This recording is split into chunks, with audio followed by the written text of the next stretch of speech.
everyone. My name is Robin Moretz. I am the post-secondary counselor here at Maine South, and in a minute I will introduce our panelists.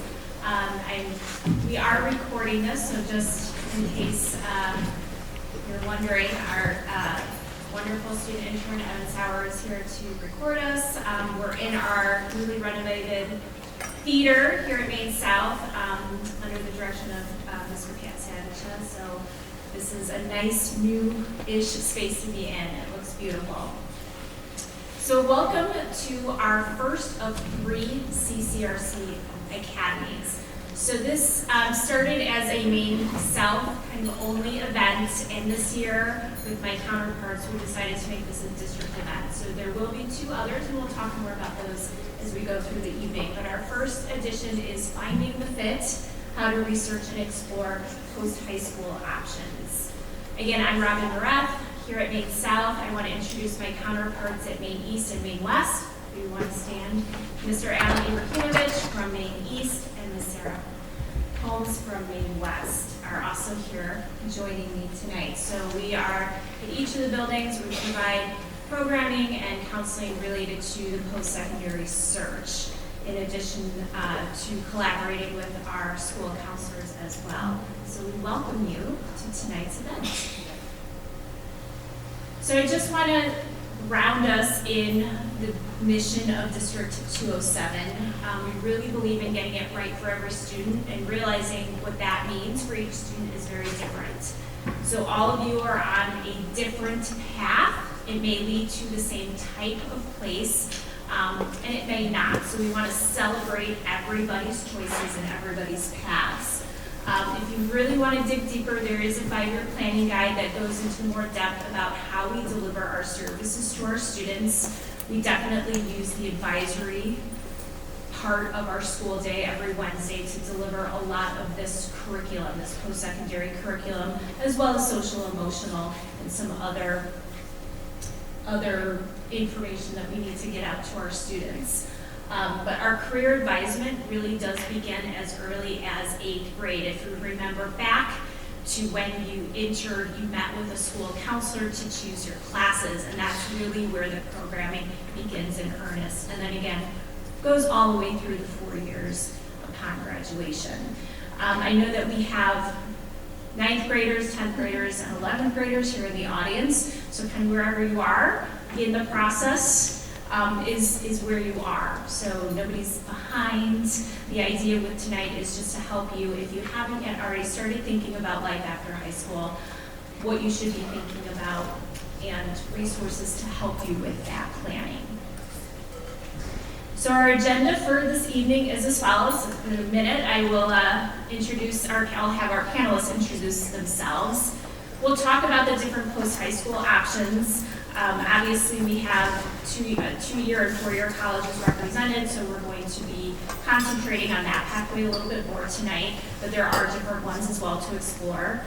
We're going to talk about the concept of what is FIT. The title of the program is Finding Your Fit, so we'll explain what we mean by that. Resources to help you get started, upcoming events, and then we'll have a Q&A session.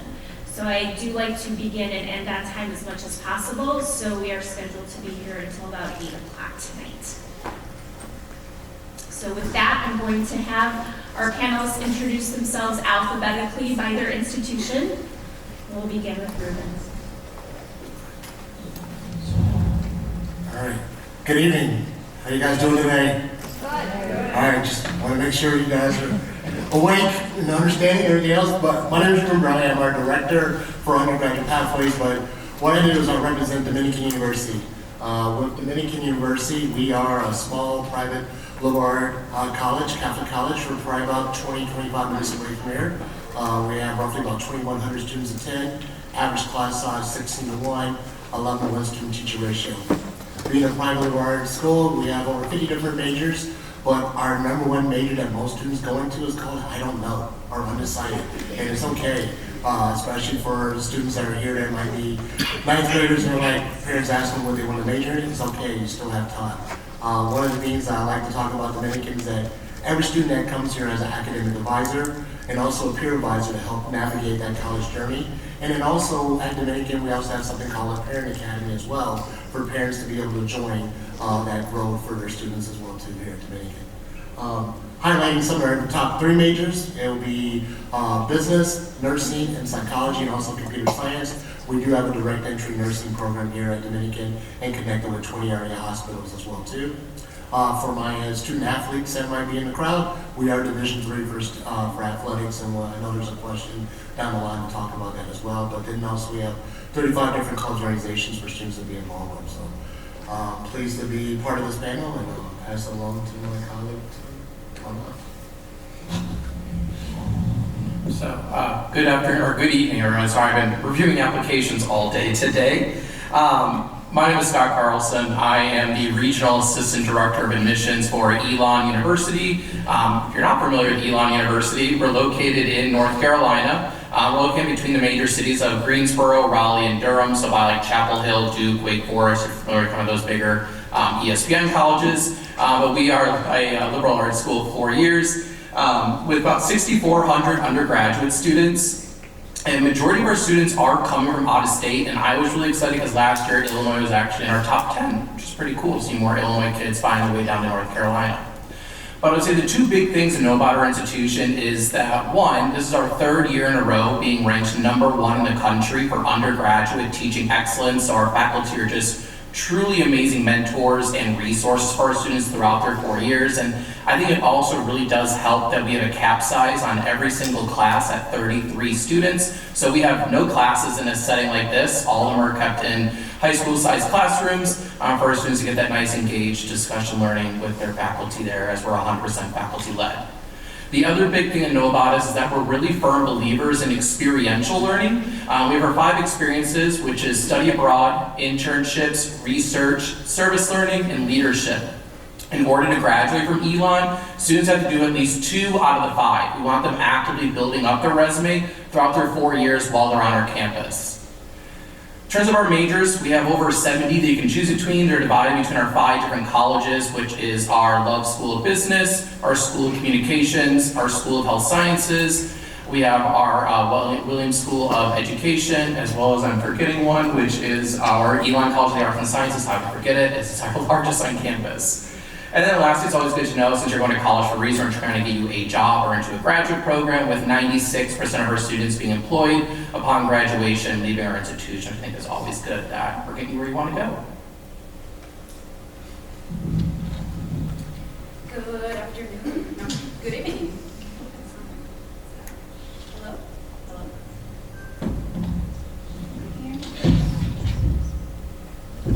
Good evening, my name is Luz Trejo Camarillo, and I'm the Recruitment and Outreach Specialist at Oakland College. And I work at the Display campus. We have 2 campuses, and I'm sure most of you know that Oakland is your community college as part of the district. So we have the 2 campuses at Skokie and at the Display campus. And Oakland has mainly 2 goals for your students. One is to help your student transfer to a 4-year school, or if they're undecided or maybe wanting to go into the career force, the second goal is to get them into the career. With that, we have over 80 plus programs for transfer and career focus. And students can have the option to figure out what they want to do at Oakland, and also figure out which university they want to go into after it. Another thing is that Oakland is one of the first community colleges in Illinois to have a designation as an Asian American and Native American Pacific Islander institution. So we have about more than 15% of our Asian American students are at Oakland. So that's really good when we go more into depth about the fit. And as the presentation goes on, we'll talk a little bit more about that.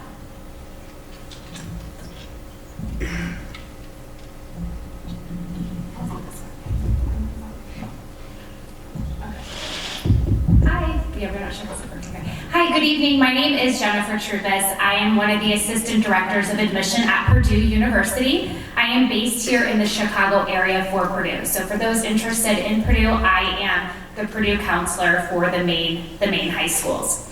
We are a large public out-of-state university located in West Lafayette, Indiana, which is about 2.5 hours from here, give or take with Chicago traffic. We have over 39,000 undergraduate students. Our average class size is 31 students. We have a 13-to-1 student to faculty ratio. Our academic advising is capped at 250 students to 1 advisor. Purdue has over 200 majors that is housed within 11 academic colleges. When students apply to Purdue, we are a direct admit university. So what that means is students do choose a major to apply into for admission. Can you apply undecided to Purdue? Of course you can. We have a whole department for our undecided students, and it is called exploratory studies. We want our students to be able to enhance their education experience at Purdue, and we do that in a couple different ways.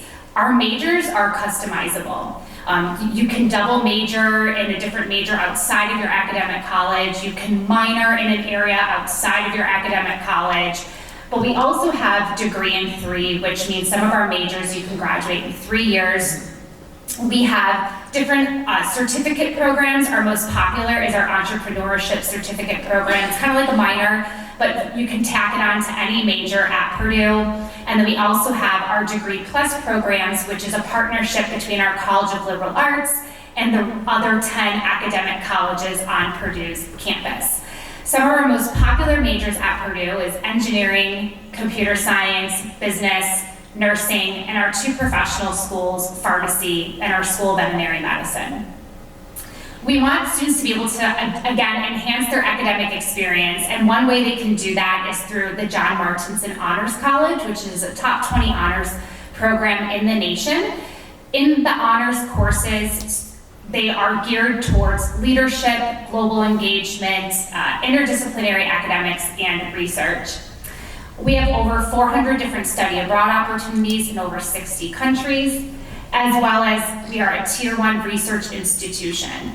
Freshmen through seniors absolutely can do research, and our students participate in nearly 2,000 a year. Being involved is something our students want to do on Purdue's campus. We have over 1,000 clubs and organizations. We have our 5 different cultural centers, a world-renowned band and orchestra department, musical organizations, and of course we're a Division I school, so cheering on the Boilermakers throughout the week and weekend is a huge part of our campus culture as well. Okay, you're gonna turn it out. Can you? No. Maybe it just needs to be turned up. Yeah, it might be that. All right. Hi, everybody. Good evening. I've been reading apps all day as well, so I don't know what time it is, and daylight savings messes me up. But my name is Juwan Pollard, and I am one of the associate directors of admissions for the University of Chicago. So for as far as UChicago, we are a medium-sized private research university located on the south side of Chicago in the Hyde Park neighborhood in the actual city. And so when it comes to the University of Chicago, we have over 50 majors and minors to choose from, and you can double major and minor or whatever you want to as well. Also, I forgot to mention earlier, we have over 17,000 students at the University of Chicago, so over 7,000 undergraduate students and over 10,000 graduate students as well. We have all 50 states represented and over 100 countries represented on our campus as well. So if you think that there couldn't be anyone from warm climates like Hawaii and California willing to experience Chicago winters, you would be wrong. We do have a good amount of students from warm climates that are very excited to see their first snowfall on campus as well. But we have 50 majors and minors that are housed in our undergraduate liberal arts college, which we call the college. With all the innovation and creativity happening at UChicago, I guess they decided to keep it simple and naming the college the college. It's not a very creative name, but ultimately we have over 50 majors and minors, and students can double major or minor, as I mentioned, in whatever they want to. However, you have until your 3rd year to lock in your major, and there's a few reasons for this. One of the main reasons is that at the University of Chicago, we're firm believers in learning for learning's learning's sake and the love of knowledge.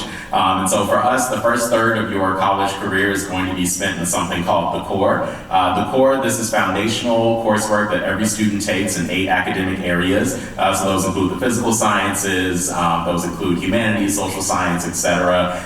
Ultimately to ensure, one, that you get a well-rounded education, but also giving you the opportunity to explore a lot of different academic areas that you may not be as familiar with as an undergraduate or as a high school student. So there's definitely a lot to explore within the University of Chicago. As I said, we are a research university. There's all kinds of research happening all across campus for the University of Chicago. We receive over $500 million annually in research funding, and about 80% of our undergraduate students do some form of undergrad research throughout their college career as well. We also have over 480 student organizations, or registered student organizations as we like to call them. We're Division III for athletics, so we do have over 20 D3 sports on our campus, and of course a number of other opportunities within study abroad and internships as well. I'm very happy to be here today. Thank you.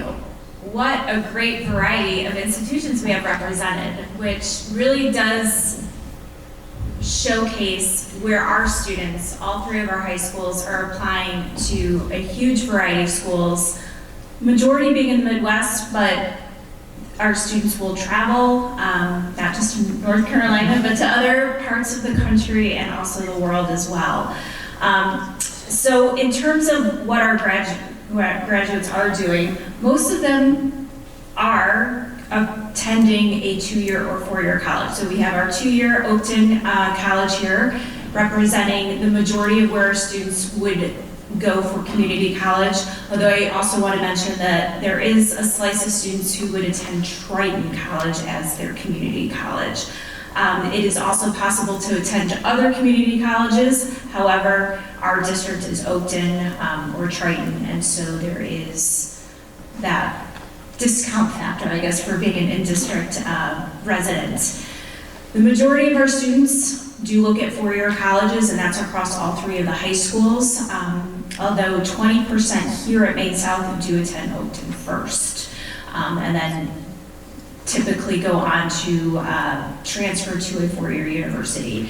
But I would be remiss if I didn't also mention that our students pursue other avenues besides higher education. So there are the trades, apprenticeships. Some of our students enter the military. They may enter the workforce right away or decide to take a gap year.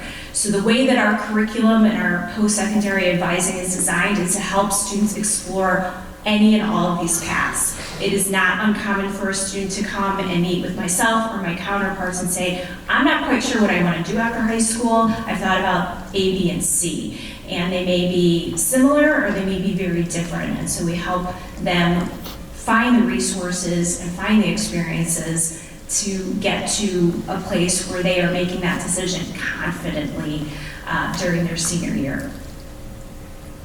So when we talk about fit, I'm going to ask some of our panelists to describe. We think of it in kind of 3 main areas. And so the first would be academic.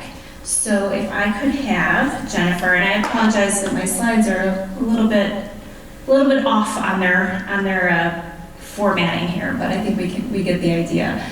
So if I could ask Jennifer to explain what we mean by academic fit.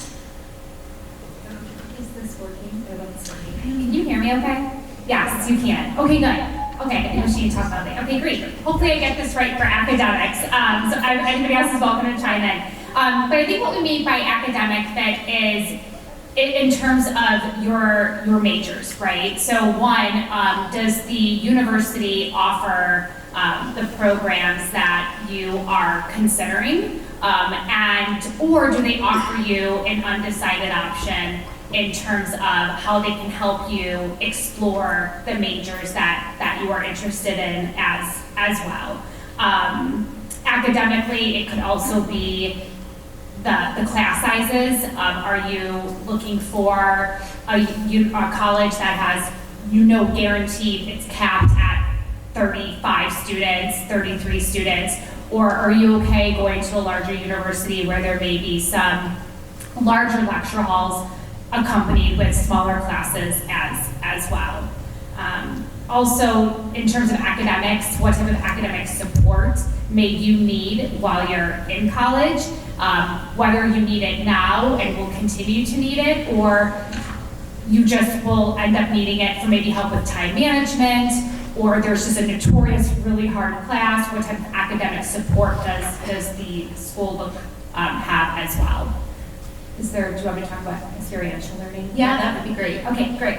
So, and then with different universities and colleges, a question to ask with academics, besides majors, minors, can you change your major? What type of academic support is there? But also how you can, again, enhance that academic experience. And you've heard the word a couple times now, experiential learning, and that is giving students an opportunity to learn outside of the classroom, whether it's through study abroad, whether it's through research, whether it's through global engagement in terms of not only study abroad, but internships and co-op opportunities as well. So there's a couple different layers to academics to consider.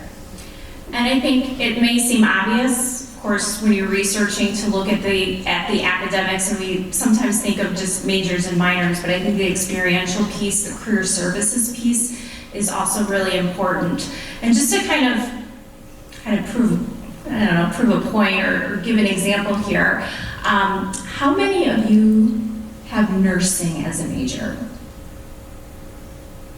Okay, so the University of Chicago, if you're interested in nursing, probably isn't the best fit academically, correct? Okay. And then I wish I could do the other way around. Javon, give me a unique major that the University of Chicago has. I'm gonna put you on the spot, I'm sorry. Okay, global studies. Okay, all of you do, okay.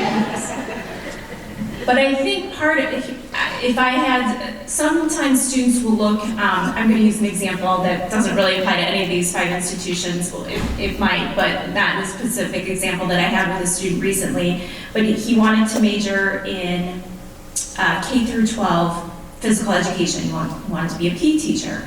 And the particular school he was looking at actually didn't offer the major.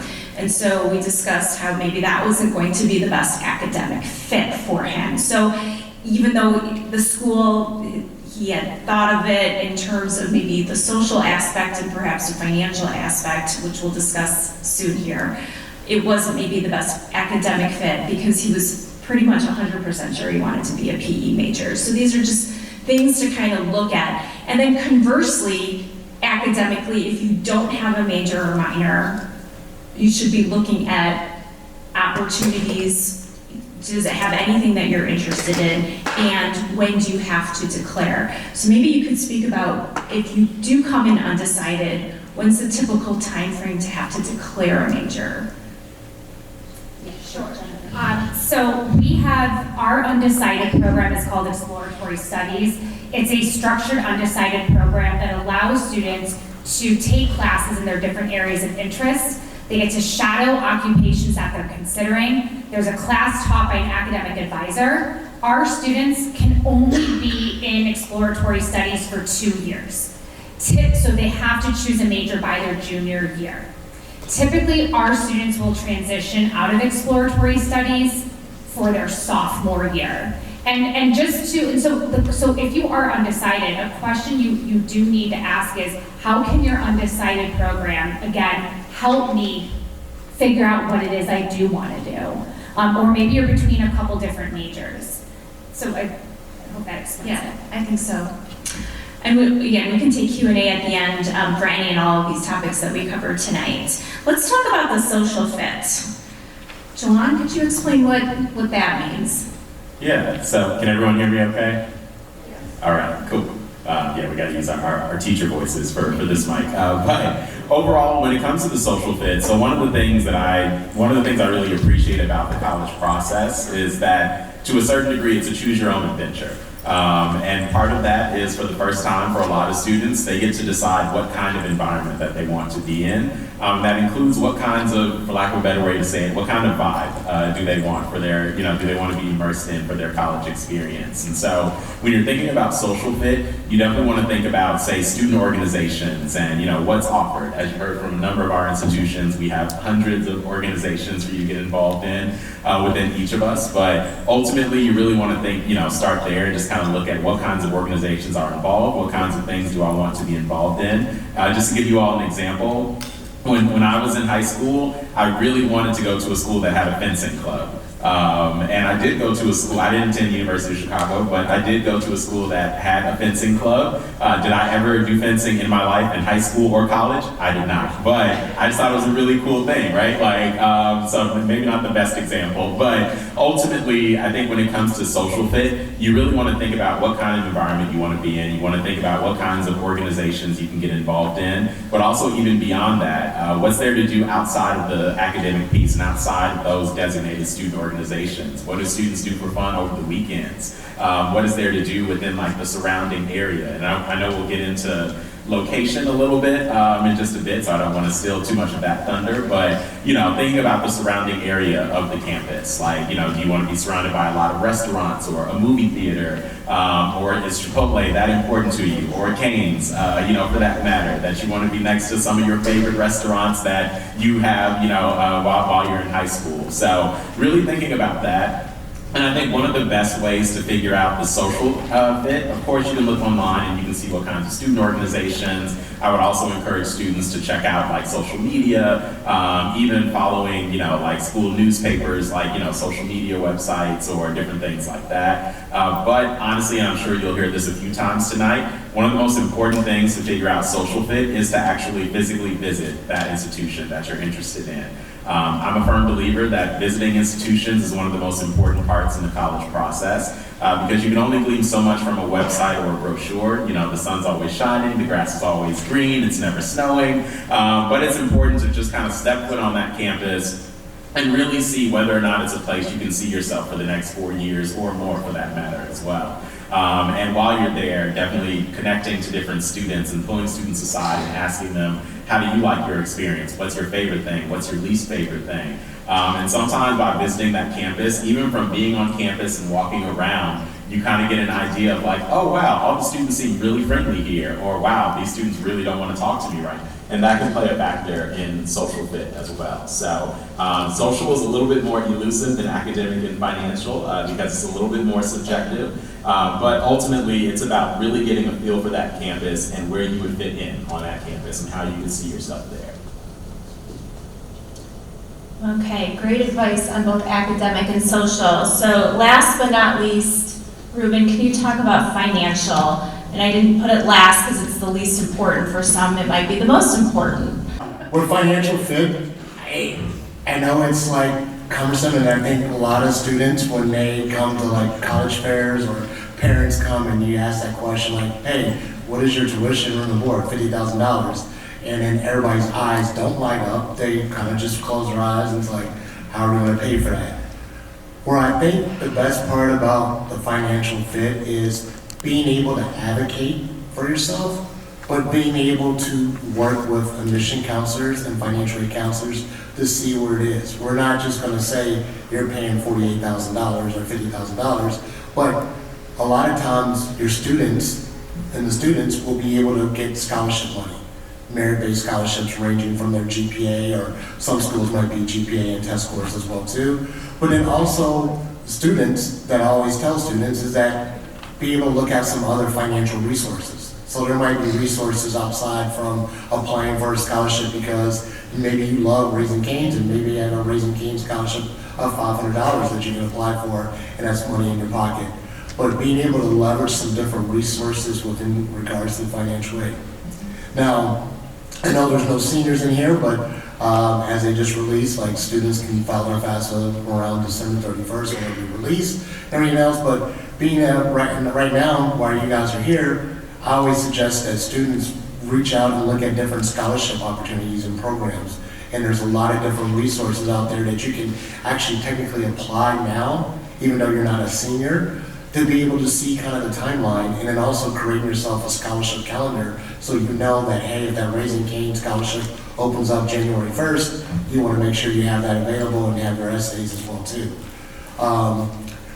Another thing with the financial aid piece is being able to be logical, you know, maybe it's an avenue of going to a community college and being able to get your gen eds done and at a lesser cost, to be able to save some money, to be able to go and transfer to a four-year school and be able to save a little bit of money as well too. And a lot of us, we do offer transfer students to be able to come into the institutions. There might be some different pathways to get in, but there's also scholarship money into that as well too. So always exalt every avenue that you can for financial aid. I mean, even if you have a 529 plan or something like that. I'm one of those that 8 years ago, my son was born, and the first thing I was thinking about is, what is the college cost going to be for him in 18 years? And so I was one of those people at 12:38 in the morning trying to calculate college plan and not enjoying the birth of my first son. But it shouldn't be that daunting. You should be able to be part of that process. The students be able to do that research, but also the family members, because maybe where the family works at, there might be a scholarship opportunity there to be able to help offset that cost of college. But I would always say is that even though sticker price might be high, be able to talk to the mission counselor or financial aid counselor to find out if there's other ways to exhaust that cost so it'll be a little bit affordable for you to attend. I will say too that there's a great resource that every college has on their website. It's called a net price calculator. It's a really great resource to use. You can actually get a true, really good rough estimate cost of what it would cost you to go to Dominican, Elon, Purdue, wherever you're looking at. Then make sure that you're not taking that sticker price, like I said, as the word of God, because truly most students aren't paying the full tuition to go to any of our institutions. There are a lot of scholarships out there to bring an amount down, so you can take that net price calculator and help you get a better picture of what it would cost for you to go to any institution. And definitely don't scoff at any of those scholarships that are here locally, because that $500,000, that truly does add up overall, and there's truly a scholarship for everything. I always use myself as an example. I got a left-handed scholarship to go to college, and it helped pay for my textbooks every semester. So it all adds up somewhere. Yeah, go ahead. So also when you're looking for colleges, and question came in, but I want to kind of jump in after. When you're looking at those prestige colleges, ask them about the need blind or the need aware. Those are the two main concepts that you want to keep in mind to ask those colleges, because then the need aware may be focusing more on the financial aid, and maybe that cost may be reduced. Instead of $50,000 a year, that may be reduced because you might be receiving financial aid. And then the need blind, maybe they're just gonna be looking at how much can you pay now. We might be giving you a scholarship because of your GPA. And those will come through the merit from your student. Thank you. Okay, so we're armed with the knowledge of kind of this umbrella of three main ideas: academic, social, and financial fit. Let me just poll the audience here. How many of you are either ninth graders or freshmen, or the parents, guardians of a ninth grader or freshman? If you could raise your hand. Okay. And I'm going to include myself. I have a freshman at home. He does not attend Maine South, but an area high school. How many of you are 10th graders or the parents or guardians of a 10th grader? Okay. How about juniors? And I will include myself in that as well. So I have two sons, a freshman and a junior, and this is just personal life meeting professional life. So I might as well just be sitting in the audience with you instead of leading this, because as much as I've been doing this, and I've been a counselor for 21 years. When I started, I was single, no kids, and life has gone very fast. We may be thinking that too. How do we get to this point of where they're now looking at what they're going to be doing after high school? The knowledge and the tips that our 5 panelists are giving tonight, I really do encourage you to think about them as the true experts in this process. Myself and my counterparts are here to help guide, as well as your school counselors, but the real knowledge comes directly from the colleges and universities themselves. They are in the Office of Admissions, and so we need to remember that their whole point is to admit our wonderful students. So sometimes we kind of lose sight of that when we read a lot in the news and hear a lot of things about how things are the other way. But the reality is the vast majority of our colleges and universities admit the majority of students that apply. So when we think about that, okay, we've got academic, social, financial fit, that's great, but there are so many choices. And there are over 3,000 domestic colleges and universities to choose from. So we do have to, at some point, not necessarily tonight, but at some point we do have to start narrowing down that field so that it's not so overwhelming. Okay? I always like to tell my students, I want you to feel like you have control in this process, that it's not controlling you. And the best way you can do that is to build your list accordingly. Having a balanced list of schools that make sense academically, socially, financially, that fit you, not that fit your sibling or your cousin or the neighbor down the street necessarily, but that really speak to what you want to do and what your goals are. Because at the end of the day, it's you that is in charge of your own education. So when we talk about narrowing it down, I really like to think about the 5 Ps, or the 6th P, which we'll talk about at the end, of building a college list. So where to start, and this is not necessarily in any particular order, but I'm going to have our panelists weigh in on these 5 Ps. So Luz, would you help us understand what I mean by person? This is, again, when you're thinking of building a list of potential schools that you're interested in. Doesn't necessarily have to be your finalists right away. There may be several renditions of the list, starter list, some people call it, a baseline, but eventually you will need a finalist. Sure. So, person. So in order for you to apply and start looking for those colleges, you need to know yourself. So raise your hand if you're here as a student. Couple students. Yeah. So maybe your parents know you, right? But the best person to know yourself is just you, because you know what you want in the future. Maybe you know what you want now, but maybe that may change the next year. So it's always good that you get started on your personal statement. You may hear that later on in your high school time, but the personal statement, think of it as like, it's your diary. That's where you write of who you are, what you like the most, what hobbies do you have outside of school, what your academics look like. Maybe, and this is what I say to students too, is that school is not for everybody, and that's okay. That's okay that you don't want to go to a 4-year school right away, you don't want to go to a community college, that's okay. But maybe your road is a little bit different, and those are the things that can get you into wanting and learning about yourself as a person. The other thing is to also understand if you are feeling comfortable being around a lot of people. If you're an introvert, if you're an extrovert, if you like to speak in front of people like now, or if you like to be more on yourself, doing things, those are part of the things where you're looking at colleges to see, do they offer me the resources that I'm looking for as a person of who I am? Also, as who you are, could be, it has a variety of characteristics. Like it could be like your ethnic background, it could be like the languages, it could be the environment that you want to be in. Maybe you want to be in a diverse environment, or maybe you want to be more with people that look like you. So those are also the things that you want to start exploring yourself, so that then you can start building that list. Like maybe Chicago? University of Chicago has those resources because I identify with that school. Or maybe I want to go out of state. I really been living my whole life in Illinois and I want to get out of here. It's okay. And for parents here, it's okay to let your kids go. They're gonna have their own journey. Let them be. You are their ally and you're here to support them.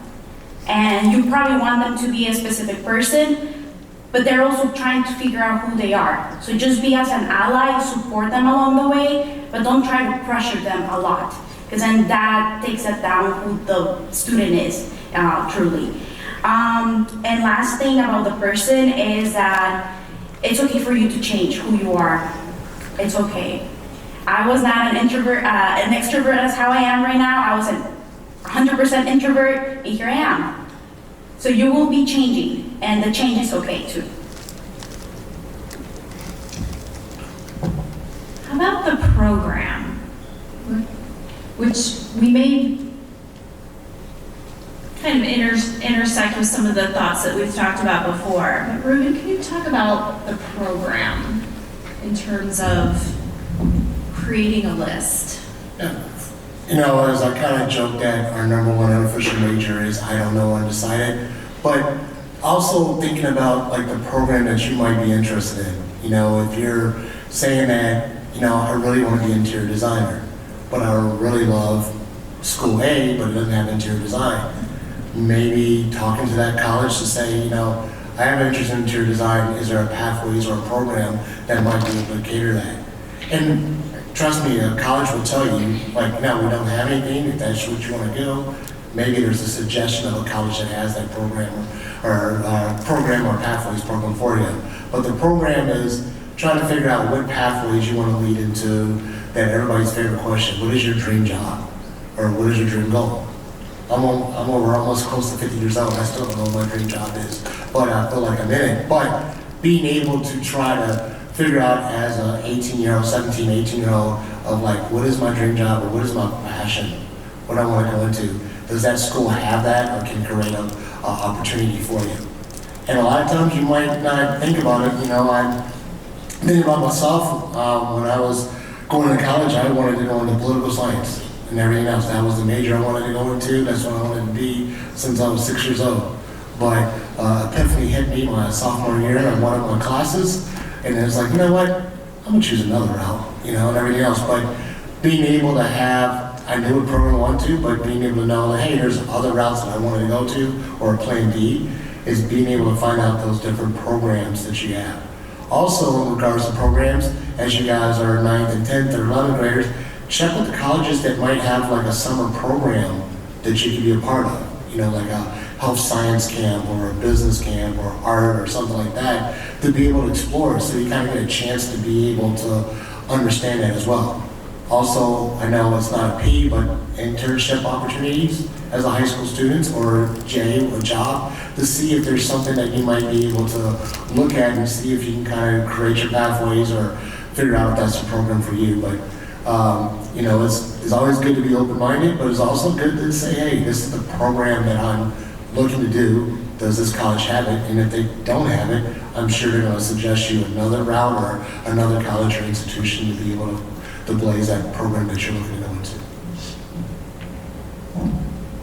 Okay, people. Scott. I'm just making sure it's just about like that social fit that I'm assuming the people at the college, or? Yeah, it could, yeah. Okay. That could work. Yeah. How do you interpret? Because I think the point is you could interpret this a couple different ways. Yeah. But so more than just yourself, but. Yeah, and so with this process, I always have to say that I want the student to be the ones in the driver's seat, and I don't want the parent being the one in the back seat. I want you in the passenger seat right there along your students. This really is a process for the whole family to be a part of, but ultimately, I want to be the one talking to the student. I want the student to be the one making those decisions and doing their own application. As I mentioned, I'm right now reviewing application, and it is extremely obvious when it's been written by a parent versus a student, because no students use the word they blossomed after 4 years at Maine South. That's mom lingo all over, no students using that verbiage about themselves, or accidentally putting the mom's birthday in the date of birth for their own son.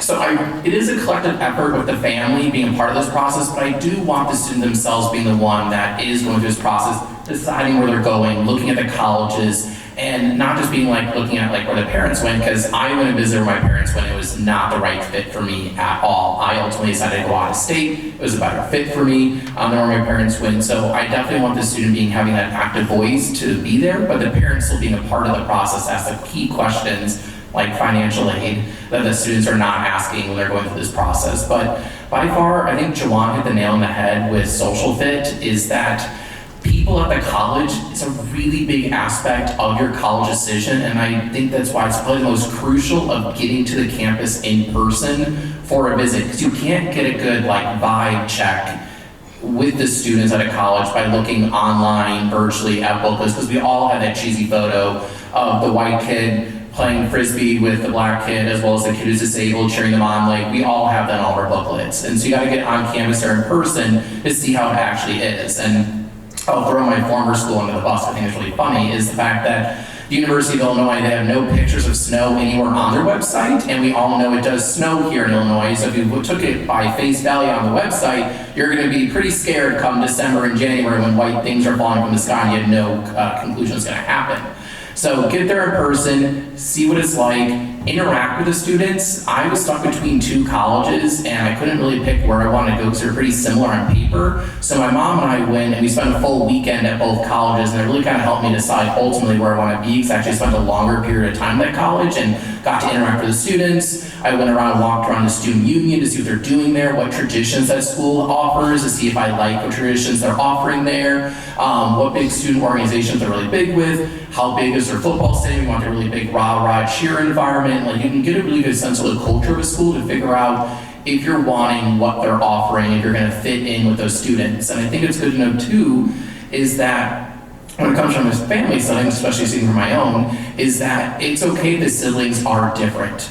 I ended up sticking around here in the Midwestern College because I was more in a Big Ten school, whereas my sister went down to the University of Alabama. Both came from the same parents, both had two very different plans and mindsets of the people we wanted to be around, who we were coming with collectively with our college process there and our college life.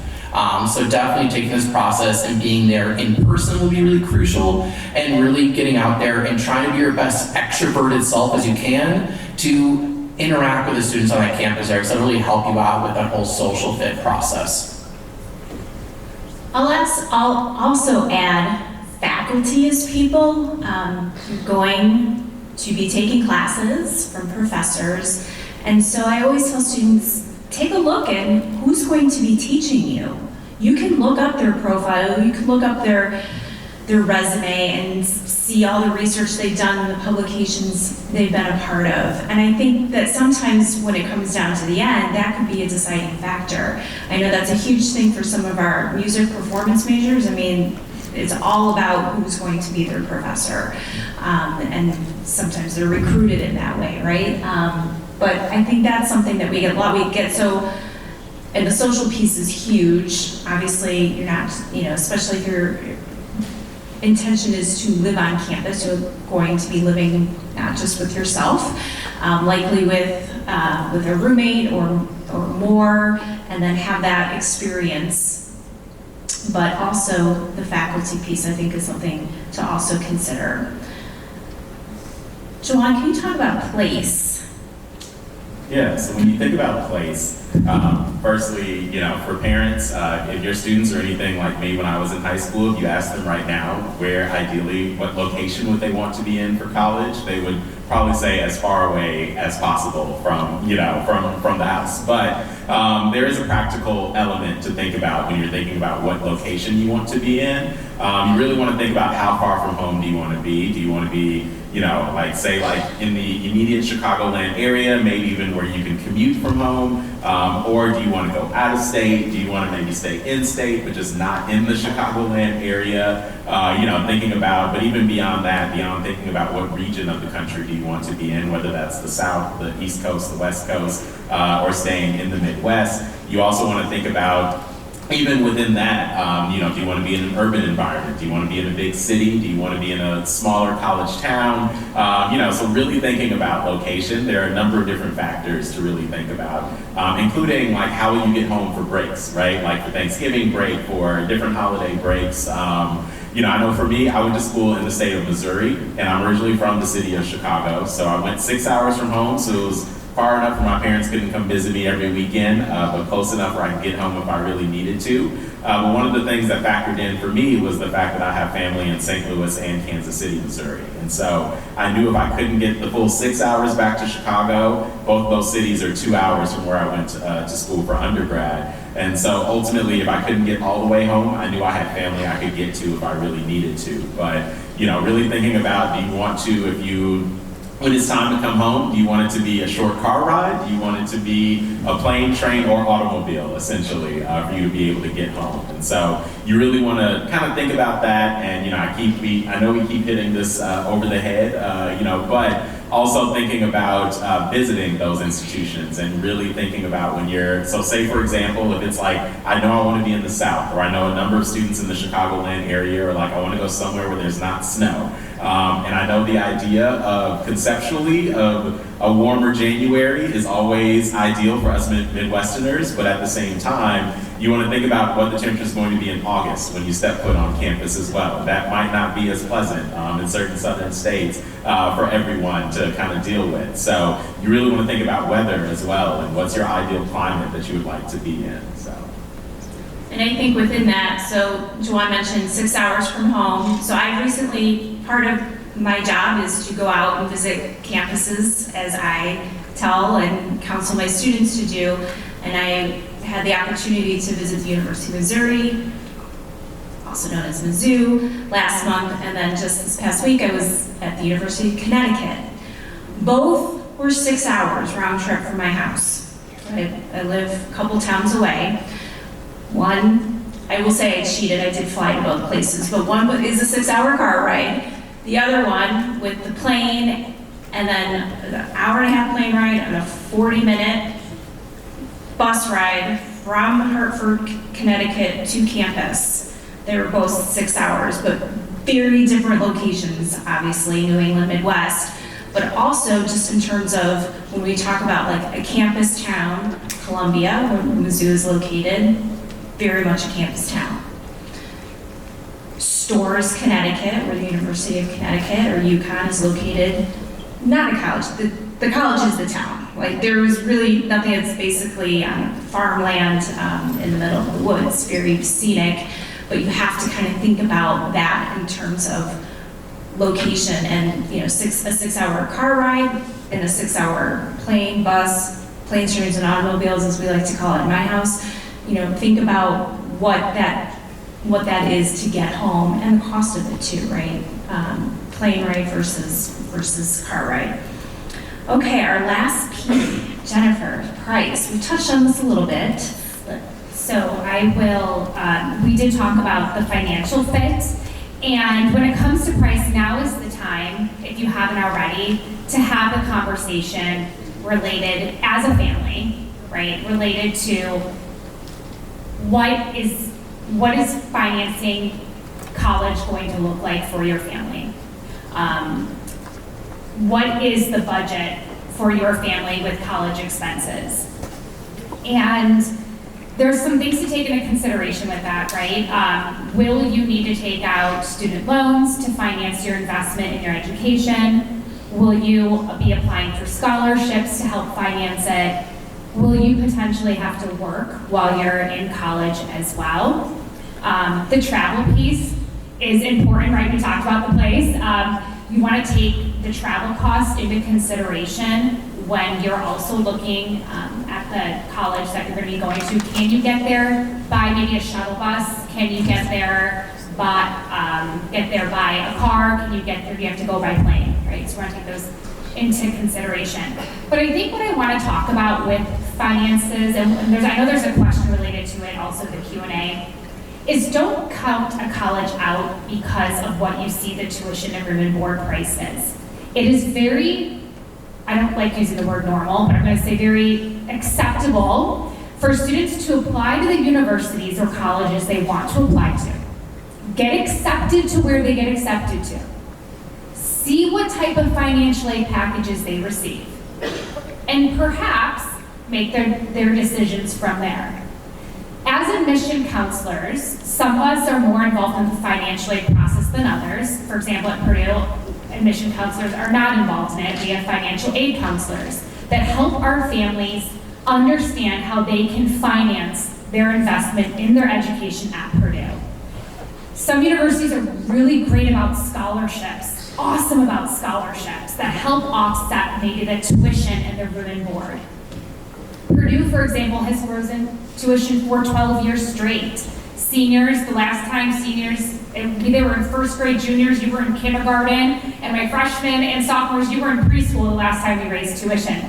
So every university is unique in their approach to tuition, room and board, and their financial aid packages. So once you decide, okay, this is the type of person I am, here's the programs the school offers, right?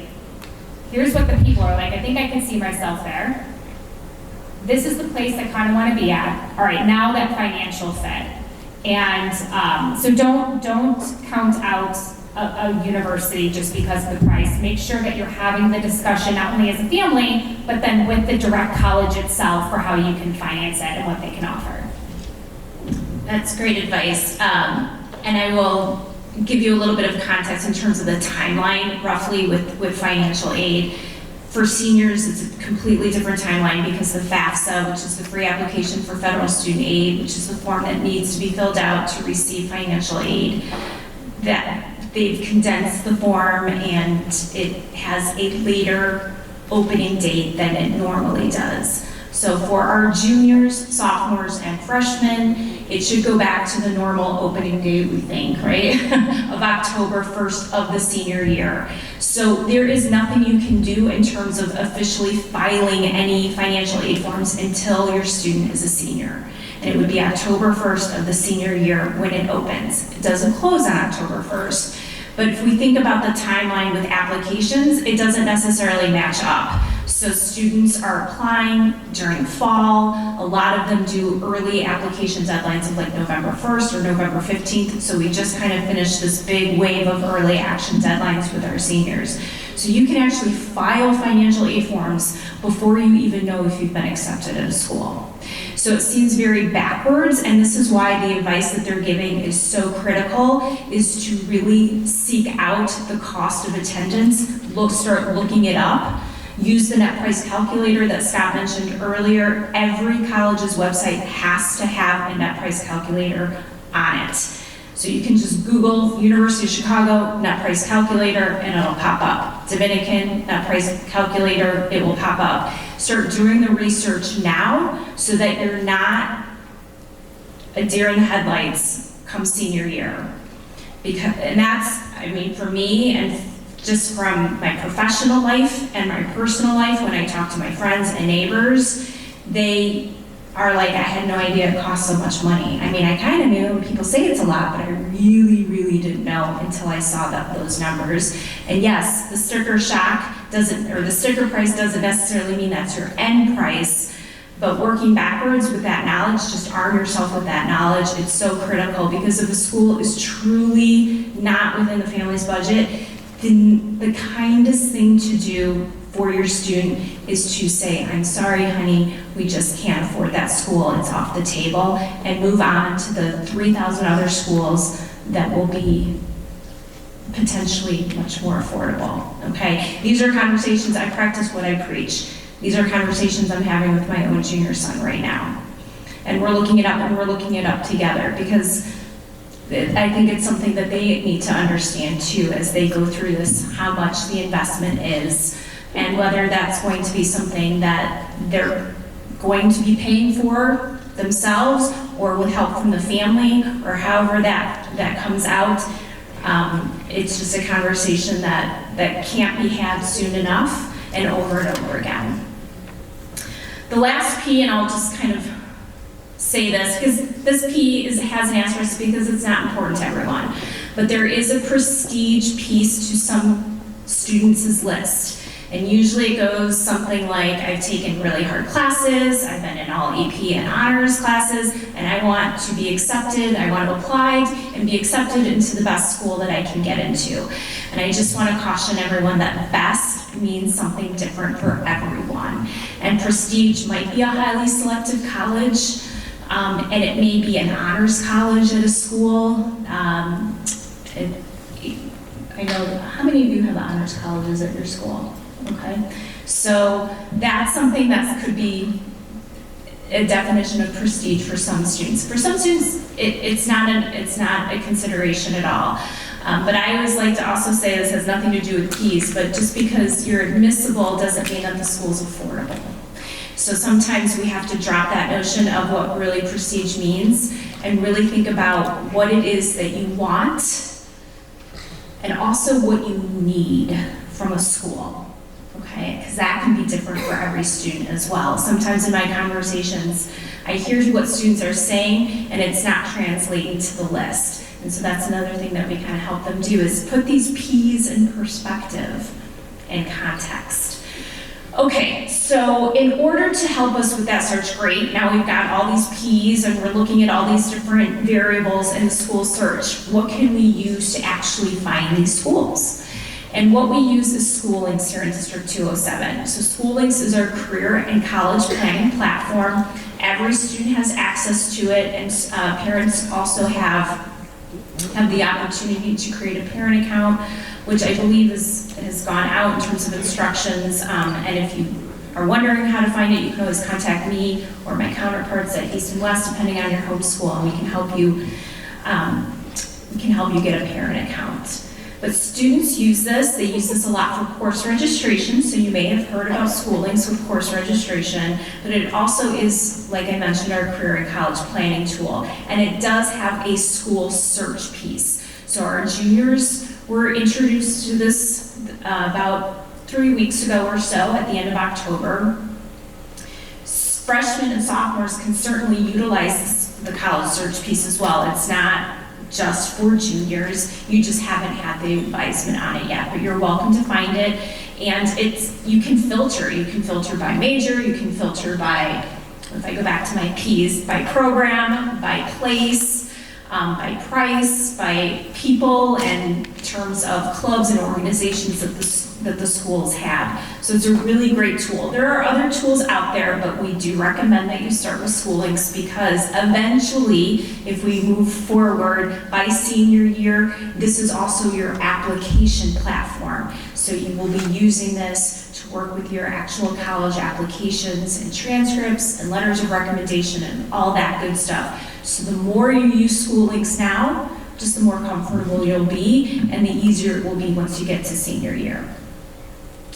We do have other recommended resources. I did email this to all the email addresses that were used for registration, so this should be in your inbox, and if not, we will post this to our CCRC websites as well. I'm not going to click on the icons, but if you do click on the icons, it will take you to the site. School Links is there in the middle. Again, that's our platform that we encourage our students to use, but there are many other free resources, and our reps will also share with us some of their favorite resources as well. So I'll skip around. The one under School Links, it's a little hard to read, but it says How to Choose a College, a free guide. There is an organization or a company, I guess, called the College Essay Guy, and it actually is a guy, and he does a lot with college essays, and he has a number of free resources. He does have a name, it's Ethan Sawyer, and he is very gracious with his free resources. There are some things you have to pay for, so I would just warn you, don't click on that link, but click on the links that are for free resources. But he has a whole guide on what you should do to build a college list with a lot of great tips, advice from college admission reps, and from his own just professional career. So I would really take a look at that as well.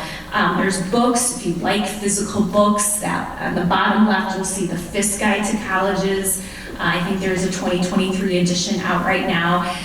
The only thing with this is it doesn't have every college in there, right? It's only going to have about 300 or 350 colleges, so you may think, oh, if the college I'm interested in isn't in there, it must not be a good college. That's not true at all. It just tends to be maybe more of the popular ones, and definitely does include our flagship universities. So, for example, our flagship is the University of Illinois Urbana-Champaign. You get the idea. So, but a lot of kids actually still like to flip through a physical book. So that's why I have that on there. And then there's a number of websites that you can peruse as well to help you. I would say it's never too early to start thinking about a list. You don't have to necessarily be making one right now as a freshman, but just kind of thinking about, the 5 Ps kind of generally. And then when you're on a road trip where you're visiting someone for Thanksgiving, maybe make a campus visit, and we'll talk more about that as we go through here too. So the reps resources, so I'm just gonna call, they kind of gave me some of their ones, if you could just kind of briefly explain what it is. So Jen, I think you talked about Big Future. Right, so which was on the previous slide, Big Future, it's part of College Board, and it really is a one-stop shop, this website, for all things college planning, from really everything that we talked about with the 5 Ps as well. What I'm going to point out for it is something that is my favorite resource on there, which is under the Communities and Events tab. It is all about your well-being during this college planning process. And that's not just for senior year. It's freshman, sophomore, junior, senior year. For students, for parents, tips for navigating your feelings, how to manage stress, how to manage anxiety, looking beyond rankings, tips for, again, reducing anxiety, how to prepare mentally for college. I feel like this is a part of the college process that isn't always talked about from the admission side. In terms of when we have conversations with students, it's always about majors, right? How do I get the application, tips for the application, but your well-being and your mental health is just as important during this process. So in Big Future, in College Board, again, one-stop shop, all things college, but also some really great resources to help you just maintain your health during it as well. Luce, I believe you recommended Illinois WorkNet? No? College Board. Okay. Which I don't think I have that one on there, but this is actually a good resource for career exploration. So if you're trying to I've thought about wanting to be a blank, you can find a lot of data. It's also on school links as well, but this would be specific to the growth potential in the state of Illinois. So if you think you might want to hang around in your home state for your career, that would be a good one. College Greenlight, Ruben, I think you have that one. Yeah. The College Greenlight one is also is similar to another one that's going to pop up as well. But College Greenlight kind of works with those first generation unrepresented students to be able to find those different resources, but is open for everybody to utilize. A lot of times when I refer to high school students to be able to check that out, just because it has a lot of resources and be able to match up with different major or representation of those colleges and stuff like that. And it also does lead into a scholarship link as well, for you to be able to apply to different outside scholarships to help offset some of the cost of college as well too. ISAC. Juan, I think you have that one. ISAC stands for the Illinois Student Assistance Commission. Yeah, and when it comes to ISAC, there are a number of different resources around making sense of the financial fit, which we've discussed already earlier. One of the things that I really appreciate about it is that there is a financial aid kind of comparison worksheet, which we've kind of referenced before, but spoiler alert, the spring of your senior year, there are going to be a lot of financial aid packages sitting in front of you, all formatted differently oftentimes, and you have to make sense of what is the best financial fit out of these options. And so, sheets like that, and I'm sure other resources that have been listed have a similar worksheet. Really simplify it, where you're putting in the cost of attendance, you're putting in how much you're getting in financial aid, whether that be need-based aid or merit-based aid, and then making sense and being able to compare side by side. Okay, this, school X looks like we'd be paying $10,000 out of pocket. School Y, we are paying $2 out of pocket, right? So yes, there are a number of different resources within ISAC that will really help you make sense of a very daunting financial process and really making sense of what's the best financial fit for you. Appley, formerly CapEx. I learned that today. Yeah, so if you have any students older, they would have used the company called CapEx, which has been either bought out or merged, I'm not sure, with now Appley, which I like it because it's twofold. So the first fold is it's a really good college search engine. So as you're kind of starting this process now of finding your fit in regards to size, location, everything goes along with that. It has a lot of great filters that help you out with navigating that process. But also as you start progressing through your senior year, I think they have my favorite scholarship search engine because it's a little bit different because you make a profile by yourself. Kind of like I always joke and say, you're making like a dating profile. And you put all your information in about yourself, and then the algorithm actively matches you with scholarships that best fit you. That way you're not endlessly searching on like scholarships.com or FastWeb for scholarships. You're getting matched with potential scholarships. You have a really good chance at winning based on the information you put in about yourself. So don't lie. I want to make sure you're putting very true information in there, because then it helps you out getting really good scholarship chances and help bring down that cost of attendance for whatever college that you want to attend to. Okay, and our last one, Luz, I think you have this one, yes? The college scorecard, which is produced by the U.S. Department of Education. With this one, what I like from it is that if you don't know where to start there by just exploring all the different colleges and universities that are around the nation, for you to get a comparison from maybe a 4-year public versus a 4-year private, and see what the distance is, how much does it cost, the amount of students that are enrolled, and also looking at the financial piece as well. It does provide you a tab that it will give you exactly like how much you will be contributing. And again, like it gives you that comparison if you're looking like, should I go to a private, should I go to a non-private? That just gives you like the first starting point.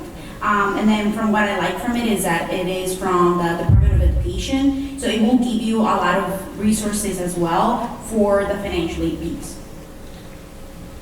Thank you. These are great resources. And then we task our students and our families with actually doing the exploration. So we give you these resources, you have them at your disposal, and now it's time to go out and actually visit, either in person or virtually. So in terms of in-person events that I just want to call attention to, IACAC stands for the Illinois Association for College Admission Counseling. It's one of my professional organizations. They are hosting a first ever National College Fair in the spring at Moraine Valley College. So you'll hear more information about that. Not exactly in our backyard, but maybe worth the drive, especially if you were not able to attend our college fair a couple months ago. But no fear, it will return, and this time it will be at Maine South. We always host in September. We have the privilege of being the first Chicago area college fair that's hosted in our great state, and it will be at Maine South next year. So if you attended at Maine West in September, you have the idea of what that was like, but it will be here, and it's a great way to meet a lot of different reps from a variety of schools in one place. Of course, as many of our reps have mentioned, there's nothing that replaces the campus visits. These are a couple pictures from my own travels, and it's hard to see, but it's rain or shine, these campus visits take place. And I always like to tell students, a lot of times summer is when you have the most time, but it's not necessarily the best time because you want to see students in their natural habitat. So seeing actual people who you might be going to school with while you're there is very beneficial. So that Martin Luther King Day weekend, yeah, that's a great time to go. January is kind of cold, but if you love the school in January, you're going to love it in September. But those campus visits are important. However, we know that that's not always going to happen. If a student has 12 schools on their list, they may not be able to physically visit all 12 schools. And so we would encourage you to take advantage of the virtual options. So probably one of the positive things that came out of the pandemic was that most colleges had to pivot to offering virtual visits and virtual information sessions, and those still stand. All of you, and I looked this up, they also have, for these 5 and pretty much all schools have virtual visit options. And so I would encourage you, if you can't physically get to campus, to schedule a time to sit down and watch together. As you're kind of watching now, pull it up on your TV at home and do the virtual visit together. In terms of some other upcoming events, so besides the college fairs that I mentioned, the next CCRC Academy will be at Maine East on January 16th, which will be this second week we're back from winter break. The topic will be fine arts and athletics. So if you are a musician, an artist, a dancer, and you're looking for programs that fit those needs, you will hear from an expert on that. If you are thinking about continuing your athletic career, there will also be a guest speaker that will talk about the athletic process, the recruitment process for Division I, Division II, and Division III. And then there will be a third one, date and topic to be announced.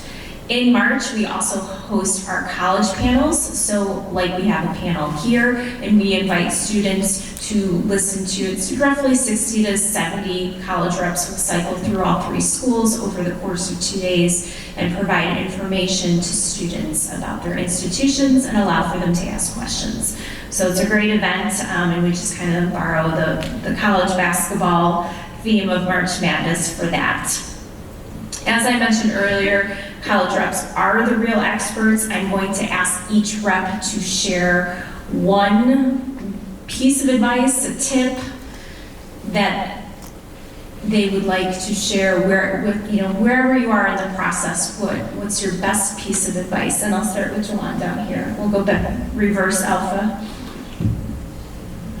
All right, so my piece is, really just thinking about the college process and just how it's a very complex process, it's a very personalized process. And I encourage all of you to, keep in mind that this process, it takes a village, as cliche as that may sound. And I encourage each of you to leverage that village. And included in that village are cool admissions counselors like the ones you see on the stage. It's also cool high school counselors like you see also on the stage and in the audience. But also leveraging like your network overall, right? So say, for example, if there is a school that you know that your student is interested in and you happen to have a coworker that has, a son or daughter that attends that school, maybe ask if they can connect to your student, right? Like, so really, don't look at this as just like a you and your student or the student and the parent, but look at this as an entire village of a process, because there are a number of different people who are ready, willing, and able to help you make sense of each and every part of this process. So don't be afraid to reach out for help. There's so many things. So my personal journey, I was like, personal journey, connecting with admission counselors, because that is so absolutely vital. We are here to help you. But what I'm going to say is my freshmen, sophomores, and juniors. Right now, just get a Word document, whatever it may be, start putting down the activities you're involved in, the clubs you're involved in, maybe any type of cool camps you've done, your work experience. Start making a running list. Maybe you are involved in a really great club and you've done a really cool activity that you're like, or project, and you're like, wow, that would be a really great project to put on my college application. I need to remember that. Start making a list for yourself, because come senior year, let me tell you, that list is golden. It's your ticket.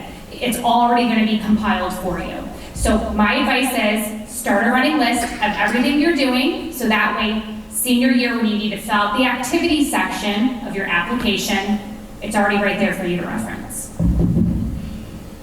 And I'll piggyback with a personal statement. Start writing down who you are, and pretty much from there you're gonna build out and take out some pieces when you're writing your college essays for your universities, and not only for admission purposes, but for scholarship purposes. So if you have that, you can always start pulling those out and then start answering questions that you had already answered through your personal statement, rather than starting all from scratch. My other piece of advice would be to have your options open, and don't get married with a college that you wanted.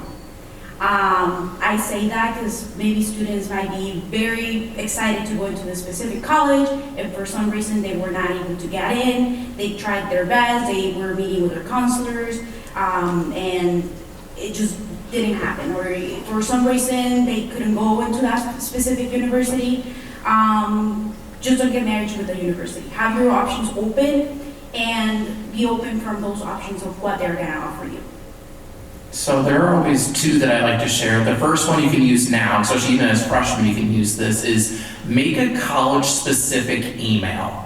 It could be scottcollege@gmail.com or scottcarlson@gmail.com, like whatever your name is, just make it very professional like that, because I get emails every day from students, and sometimes look at these email addresses like, what were they thinking? Like, I be balling with LeBron@yahoo.com. I highly doubt you're playing basketball with LeBron James. It's not the most professional email, so make a simple college-specific email, because in that way, everything college-related is going to that one email account. So if we're not all emailing you weekly, we're all emailing you bi-weekly. And you don't want to miss any sort of information we're sharing with you, because it could be very crucial about, like, hey, we're going to be in your area doing a big presentation, and a lot of times if you attend those, you might get a fee waiver to apply for free, or you might get a scholarship, or about picking your roommate, a deadline, a scholarship deadline. So you don't want to miss out on any of those things. So making a separate email account specifically dedicated to college, everything goes right there. You make separate folders for the colleges you're applying to. Students, give your parents access to it, so that way they're checking a little more better than you are, because I know when I was in high school, I was horrible at checking my emails. So it's nice that you guys both have access to it. You can make sure everything is professional and everything's not getting lost, because it's all in that one specific email account.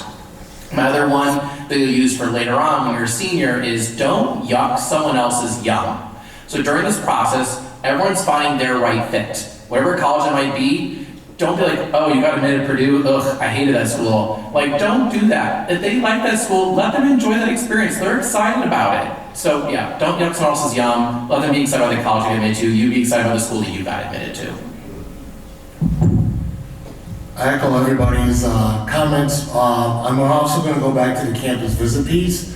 I always tell students, even if you're a freshman, sophomore, junior, go on campus and come unannounced. Like if you have a 1 o'clock appointment, show up at 12:30 and walk around campus. See yourself as a student at that school. And I guarantee you that first 15 minutes, you'll really realize that you don't need to go into the admissions office, or maybe you go to the admissions office and have more questions to ask. So being able just to show up early, visit the campus, walk around, especially during, I remember COVID, and there was a student that's like, I really want to come to campus. Like, well, we're open these days, I can't come. I said, you know what? Why don't you just come to campus and walk around, and then here's my personal cell phone number. If you have any questions, please let me know. And so I think that's one of the best values, is just, I know we always say go visit campus, but sometimes just come unannounced. So you don't think that every time you come to Dominican, there's no snow, or there's no snow on the sidewalk. You know, be able to just come announced and come and see what it looks like and everything else. So I piggyback everybody's comments, but also with that visit is very crucial. And even as a freshman, if you're going on vacation on spring break and you're driving down to Destin, maybe stop at University of Alabama and see this campus or any other schools as well too, just for 5 or 10 minutes as a rest break. So be able to utilize your resources when you're traveling elsewhere. Awesome. So they really are the real experts. Okay, we're going to move into our Q&A portion. I did have some who registered, who submitted questions, so I am going to go through some of those, and likely they're pretty broad topics for the most part, so you may have questions that are similar and they'll get answered, and then we will have time for questions from the audience now that weren't addressed within the ones that were already submitted.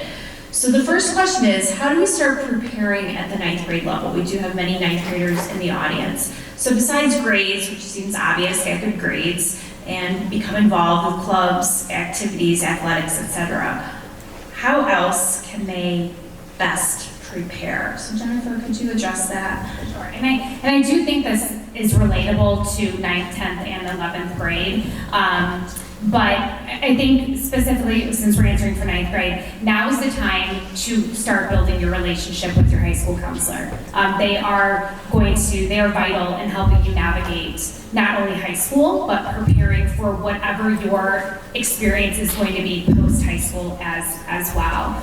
Making sure you're sharing your goals and your hobbies and your challenges with your high school counselor. So making sure you're doing that. We talk about activities. Be involved in activities that you like, that you're passionate about, okay? It doesn't have to be 1,000 activities or 100 activities or 10 activities. It could be 2 great activities that you spend a lot of time in. Awesome, okay? But do what's important to you. Ask to shadow a professional in a career to understand it better. Maybe you can ask a family friend, a neighbor, an aunt or uncle, your parent, right? Can I shadow you to see what your career is like? Prioritize getting good grades, right? If you know you want to go to college, be a good student. Challenge yourself to your level, okay? It's about challenging yourself to your level and doing well, okay? Volunteer, if you have the option to volunteer, do that. It's always great to service your community, and it will be a good thing to put on your college application later on. We talked about developing your support system. That is really key to be able to do that. Join the mailing list of maybe a couple colleges you're considering.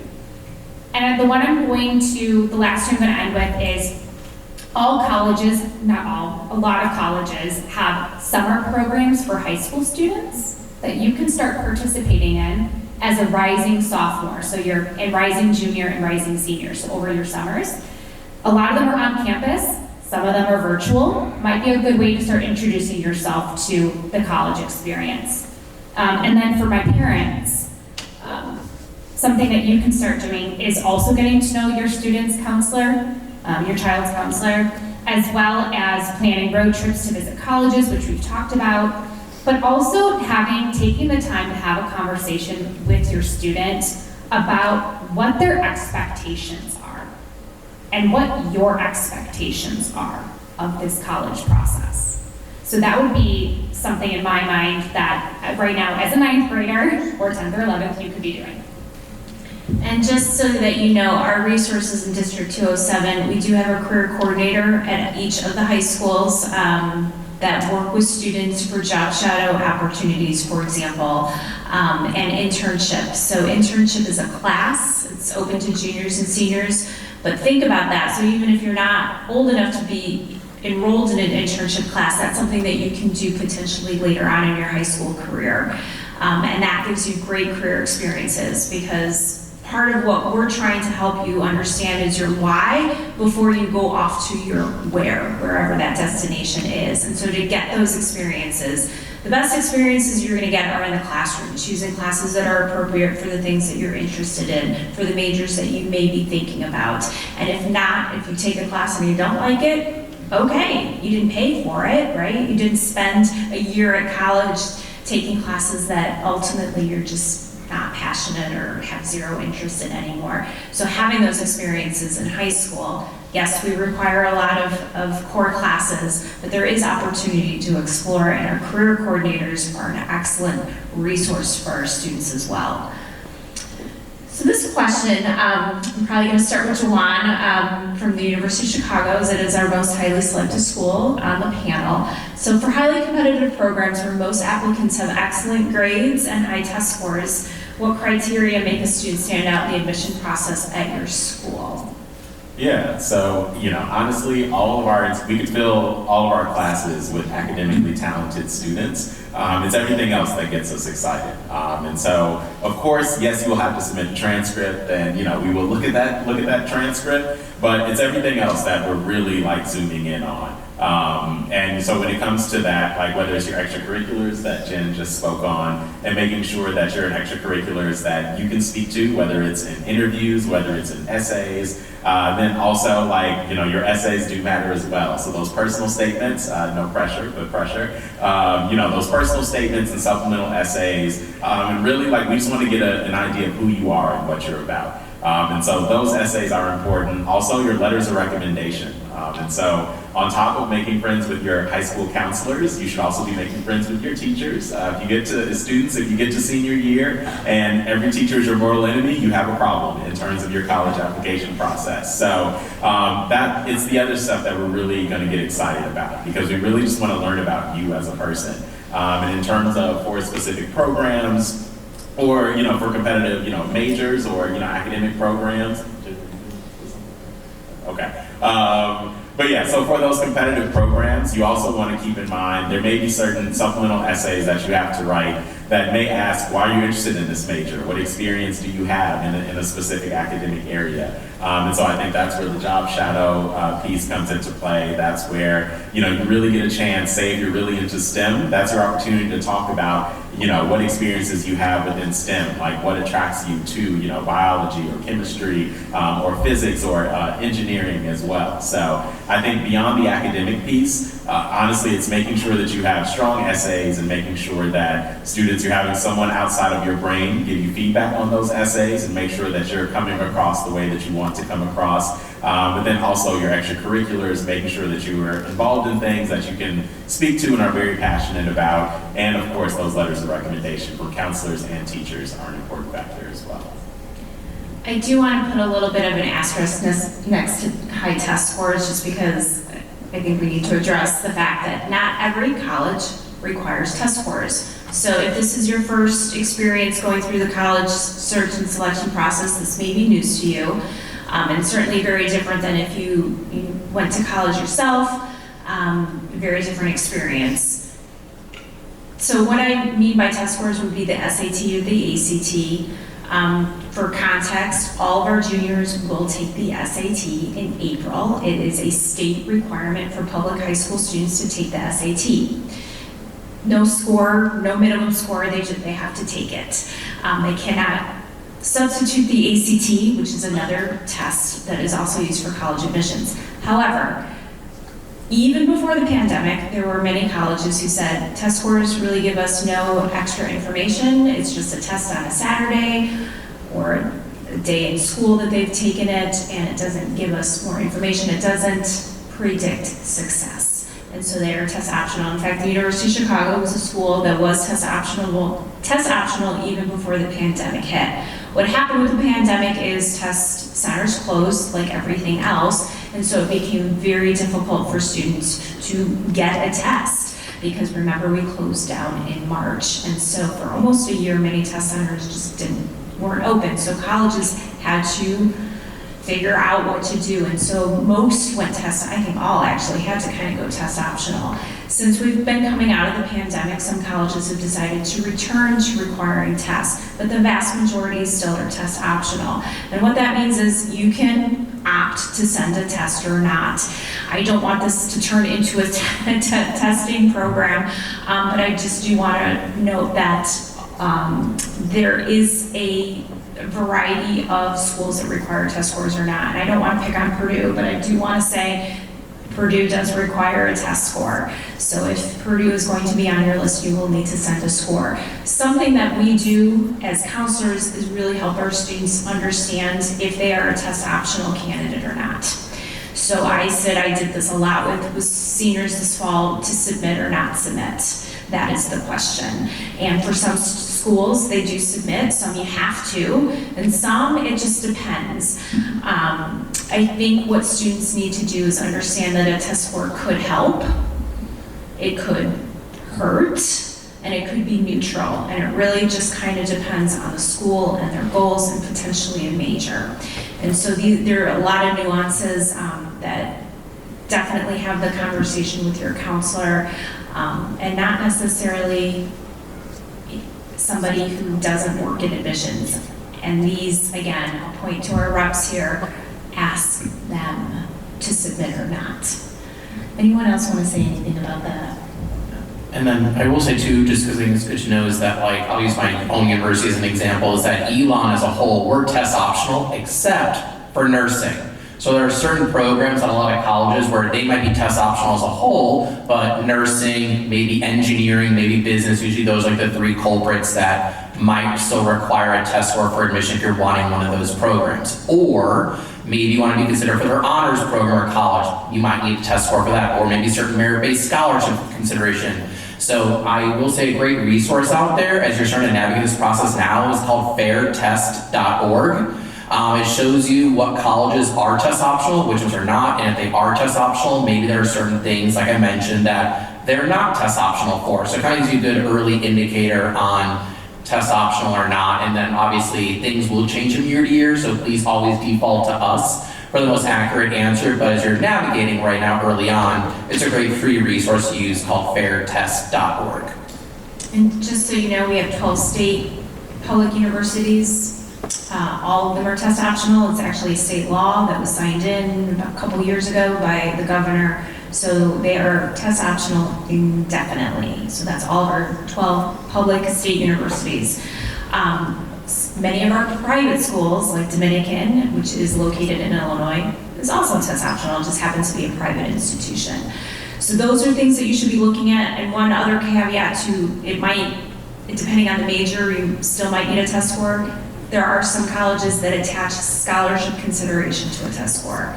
So it might be test optional for admission, but to receive a merit scholarship based on typically grades, you would need a test score to use that. And they don't care if it's SAT or ACT. Just so you know, and again, to just kind of ground you and give you context, our juniors took a digital PSAT last month. The results are on their College Board account. And everyone took one if they were in the building on one of those 2 days. That is a baseline for you then to kind of use to see maybe if you want to prep for the SAT in April. We always recommend prepping, but it doesn't have to be paid prep. There are a lot of resources on our website that are free. Khan Academy is the best one because it is integrated with your College Board account. I'm not preaching the test prep piece, but I just have to acknowledge that it is something that is out there. The SAT will be digital in 2024 indefinitely. So the paper SAT, the last one, will be administered next month. So all of our juniors will be in the digital age, sophomores, freshmen as well. So that's also a very new change. The ACT remains paper and pencil, if that means anything to you. Eventually they'll probably have to go digital just to stay afloat, but we don't know about the time frame of that. The SAT, because it went digitally, the question is it shorter? And the answer is yes, it is shorter. And accommodations are integrated within the digital format for those students who qualify for extended time or any type of accommodation with that. Okay, I'm going to speed up some of these questions because I feel like we've answered some of them. So if I skip, that's why. I'm not saying that they're not important, but we just probably have touched base on them, and I want to be mindful of our time. What do you recommend students look for, ask when they visit colleges? I think we've touched on this, but if anyone wants to give like one or two things. I'll just say that because we touched on this quite a bit, but there's a great resource here in the state of Illinois, and it's the lovely I-74. If you're not familiar with it, you can literally start out in the Quad Cities on Augustana. It's roughly around a 2,000 enrollment size. Then proceed a little bit southeast, you're going to hit Bradley University there in Peoria. It's roughly around 5,000. Keep going southeast, you'll hit Illinois State. It's about 18,000 to 20,000 undergrad. And then keep going southeast a little bit more, and you're going to hit the University of Illinois Urbana-Champaign, which is right around 35,000 undergraduate students. So in 4 stops all in one state on one highway, you hit 4 very different size institutions. I think it's a great thing as you're maybe navigating starting this college process. I feel like size is usually the first indicator that you're usually looking at for how big or small do you want your college to be. And that could be a great way, pretty cheap, a nice little road trip here in Illinois to kind of help you start that process of size. And I think visiting virtually or in person, this probably answers the question how you determine what college size is from homework. Best minimize first-year transition issues. And I think that's the best advice is to actually get there so that the first time you step foot on campus is not move-in day. Because buyer's remorse is not something we want our students to have. Okay, this one, how is transferring to your REACH school in junior year, especially to save time or money, improve merit scholarship chances? Is that a good option for the student? Are those same transfer students able to compete successfully with continuing enrollment students for scholarships, especially at selective schools? So if anyone at Reuben, I know you take a lot of transfer students. How do you see that? Let's start. Go ahead. Yeah, let's do that. Great idea. Well, if to answer question number 1, well, part of the question is if you're looking at those selected schools, it is not recommended that you will complete at least 60 credit hours. So if your plan is to go into those elective schools, is that you complete not fully 60 credit hours, maybe one semester or like about 20 credit hours, and then be able to transfer in order for you to actually get into those merit scholarships. And then the second part of it is going to be what I mentioned in the beginning, asking those schools about the need blind and the need aware, so that you are more conscious about what is it gonna come, or is it for me to have my students start at a community college or have them start right into their 4-year school as a first year, where they might have better chances to get into their specific program or get those scholarships rather than starting as a transfer student. But the first part of the question, if you're planning to go and transfer over, you probably don't want to get your associate's degree. You may want to just complete certain classes that may be specifically for your major, and then talk to those specific universities. Always turn them back into those 4 universities that you want to transfer to, and talk to them to see what are the specific courses that they will need and that will take you into their selective schools. To follow up with that on the 4-year sides, a lot of us on the 4-year sides, especially the ones in the state of Illinois, have articulation agreements with the local community colleges in the state, so you can be able to see what courses you can take at the community college to transfer over. There's also Transferology is another website that you can utilize at your bedside to be able to look at and say, all right, if I take these courses, how those will come in as well too. When it comes to the financial piece, we do all of us offer transfer scholarships, I believe, but also there's an opportunity for you at the community college to join something called Phi Theta Kappa, which is an honorary society for students that might have, at your school, is it 3.2 or 3.5 GPA to be able to join that. The best way to emphasize joining Phi Theta Kappa is probably an $85 membership fee, and it turns into $2,500 for some schools. Other schools it might be a little bit higher or a little bit lower, but you join this, $85 what the cost might be, doing some service hours, but it turns around to be able to turn into a $2,500 scholarship for us for Phi Theta Kappa. So it's additional scholarship money that you can be able to utilize for that. And you can check the websites and see about transfer scholarships. And also, as Jim mentioned, about applying for all colleges, community college and a 4-year school, and being able to see that cost. And I know for us, and I'll be transparent, is that our presidential for a high school student is a lot less than presidential for a transfer. But it's still, when you look at the cost breakdown within 4 years, it's still another economical route if you're going to community college route as well too.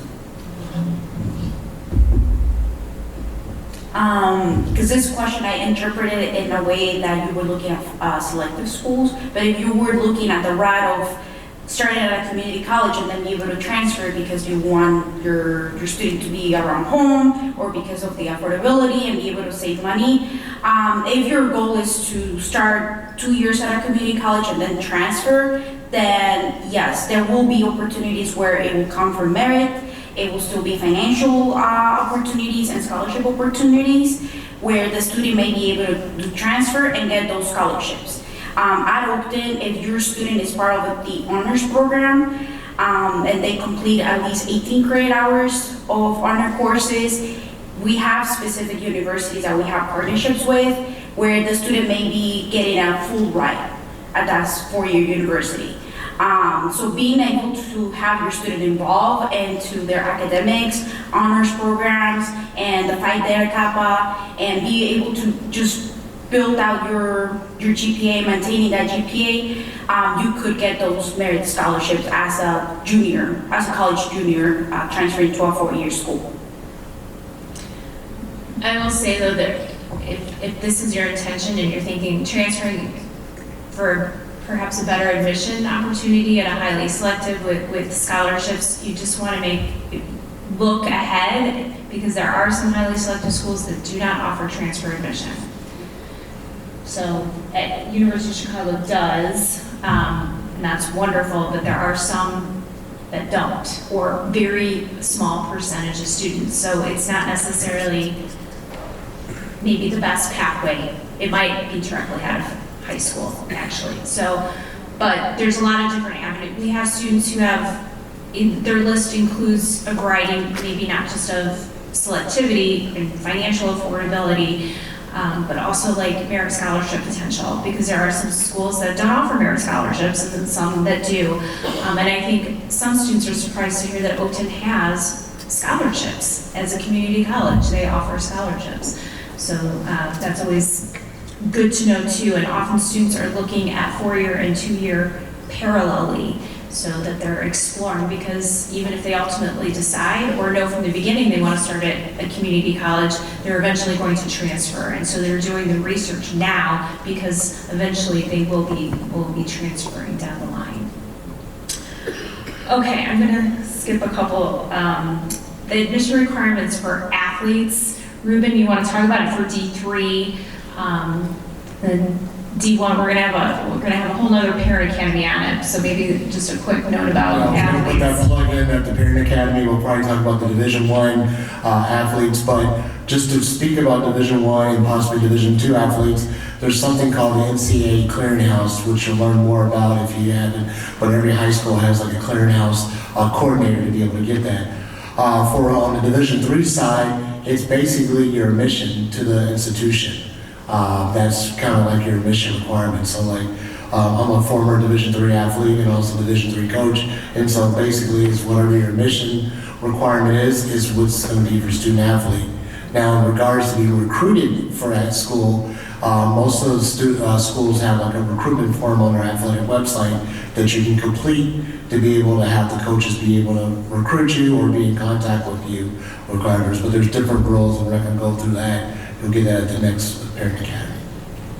And I would just say, if this is your thought, and you don't even have to know if you're Division I, II, or III, you can sign up for a free account at the NCAA Eligibility Center, and it will send you updates and information. So I would do that. It's free. It doesn't obligate you to do anything with athletics in the future, but if you're thinking about it, that's probably what your first step should be, because eventually you will, if you want to be recruited and receive money at the D1 or D2 level, you will have to be deemed eligible by NCAA, and there's a whole process for that doesn't really start technically, officially, when you send a 6-semester transcript. So that would be at the end of junior year. But if you create a free account now, you kind of get in the system and you get those updates. So that's an important piece as well.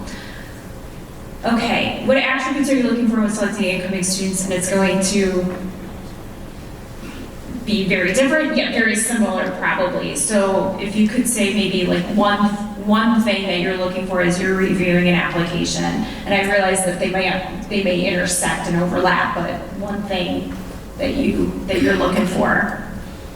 Yeah, so I would say for the University of Chicago, as I mentioned earlier, we're a little bit different in the sense of you're not as anchored in your academic program or major, especially your first two years or so. So for us, we're really looking for that student that's intellectually curious, I would say. So that student that loves learning is what we're about, because your first 2 years, or the first third of your curriculum, I should say, essentially is going to be a number of different academic subjects. And so you're not necessarily going to immediately, hop into your, to strictly taking coursework within your major, but a little bit of everything. So I think for us, intellectual curiosity and that student that just really loves learning is what stands out for us. So at Purdue, because we are a direct admit university, which means you are choosing a major on your application unless you're undecided, we are evaluating you as an individual coming from the high school that you come from for the major you select. And with the idea in mind, are you academically prepared to come to Purdue, and are you prepared to be successful within this major? And that goes for undecided as well. That does not translate as in you need to take courses in that major in high school. That's not what I'm saying. We really do focus on the core classes that students are taking. If they have an opportunity to take electives, that's wonderful, but it's not something that we necessarily focus on. So we really evaluate students with those two questions in mind. Are you academically prepared to come to Purdue, and are you academically prepared for the major that you selected? Everyone is admitted. So we are open enrollment, so that means that you would just apply and you get accepted right away. But if you were looking at some of the specific majors that we offer at Oakton, like our nursing program for the Associates in Applied Science, or our automotive, or our EMT program, those might have specific requirements, and those are going to vary.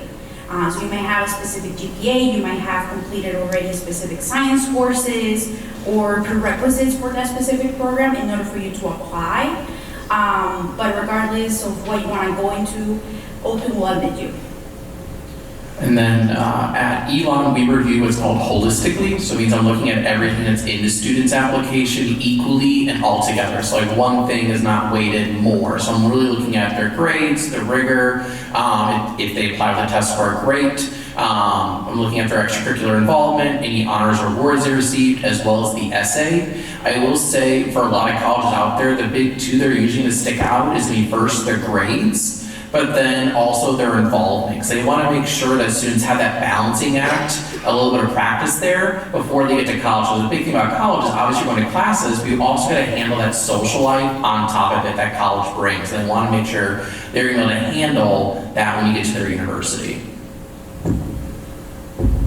And Dominican, we also look at holistically, but one thing I do want to point out is that not all students are able to be involved with clubs and organizations, so you might have to take care of a sick family member or siblings.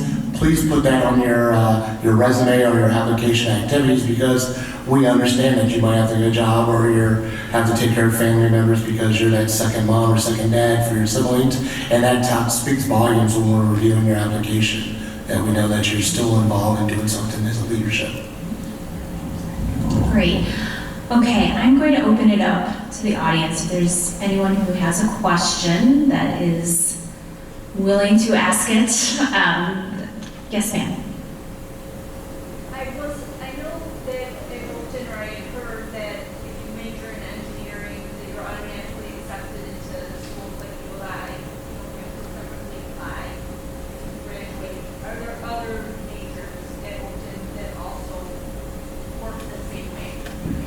So the question is, if you apply to Oakton and go to Oakton, you're automatically accepted? If you graduate.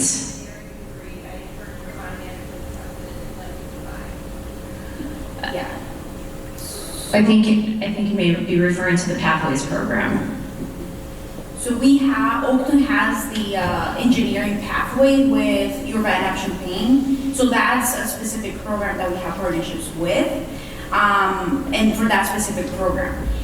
So the student will apply to Oakton. In addition to that, they will need to apply for that engineering pathway, be able to have the specific GPA, specific requirements, and they will work as a cohort, taking the specific classes that they will do their first 2 years. And then what they will do, if they maintain the requirements, they will apply to Urbana Champaign for the engineering program that they want to do.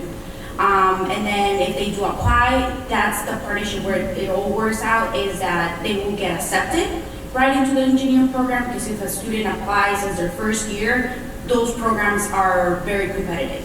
So they might not get them in their first year, so they're more likely to be going to a community college. If we have the partnership, they will get admitted into the program that they want, as long as they maintain the eligibility. Other programs, as he was mentioning about the Dominican University, we have the specific partnerships for specific programs, like accounting, it might be business, there might be some for education, our nursing programs.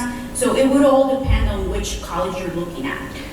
I think it's important to note that Oakton has transfer agreements with a lot of schools, all of our state universities, DePaul, Dominican, Loyola, some of, many out-of-state schools, but that is a specific program, the Engineering Pathways program.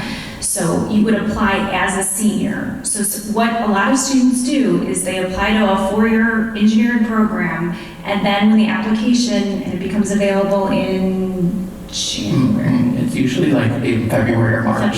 March of the senior year. So that you apply to Oakton, as Lou said, everybody's admitted, but the Engineering Pathways is a selective application, and not everyone who applies for the Engineering Pathways program gets accepted into that program, because it is more selective and there is a math requirement for it. But if students successfully get admitted to that program, complete the program with remind me the GPA that they have to maintain. I think it's like a 3.4 or 3.5, I think. It's pretty high GPA. They have to maintain that, and then they would transfer down to Urbana-Champaign for the last 2 years. It's a phenomenal option for students. So keep that in mind if you're in engineering. It's not that you can't transfer to Purdue from Oakton for engineering. You can. It's just that's not the program. The engineering pathways is specifically with U of I. And then I used to work for U of I, so I work with that program a lot, is that it's not for every major in engineering, because there are some that they can't take everybody for. There are certain ones that are just very competitively to select you. So you have guaranteed admission into the Granger College of Engineering, but not into every major. So usually selecting your top 2, and usually you get one of the 2, but like computer science, so many kids want that program. They can't admit every engineering pathway student who's admissible into computer science. So it is still kind of give and take. That program is not 100% guaranteed for your program, but you do have guaranteed into Granger. Yeah, computer science, if you're not admitted out of high school, you're basically probably looking at another school. That U of I is pretty clear about that. Even if you're a student at U of I, to transfer in as a computer science major is really not possible because of the competitiveness and the cap of the program. So that's computer science. It's not every major, but there are some caveats to that. So that's why when we talk about program and building your list, those are things to consider. Any other questions from the audience?